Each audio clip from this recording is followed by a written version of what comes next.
What many people don't know is that there are extraordinary similarities between the Druid tradition and between the Hindu cultures, Vedic and even pre-Vedic cultures here in India.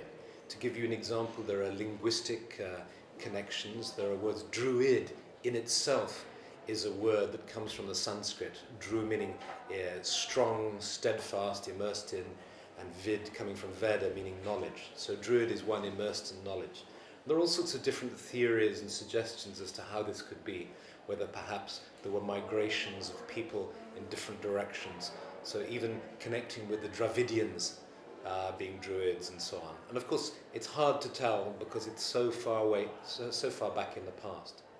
But what we can look at is we can look at the similarities. For instance, that we worship in sacred groves. You have sacred groves in India. We have sacred groves too.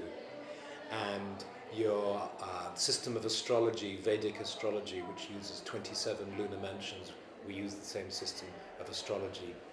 There are words we share in common. Bud, for instance. Bud in Celtic languages means exalted, strong, courageous, and so on. And this is where we have the Queen Boudica, Boadicea, who was a famous queen who was massacred, and the Druids were massacred by the Romans, and so on. So there are linguistic connections, the astrological connections, even some names of gods and goddesses, and so on, which suggest these deep similarities. Even in our ceremonies, we have fire ceremonies, and some of the festival days coincide, and so on. So, and what is known from the old classical writings about the Druids is the central doctrine of Druidism was reincarnation. And reincarnation, of course, is a doctrine that's been taught in the East for thousands of years. And what we believe now is we believe that Mother India, if you like, can provide us with some of the missing knowledge, because a lot of our knowledge has been missing, whereas for you, your traditions have been continuous and unbroken for thousands of years.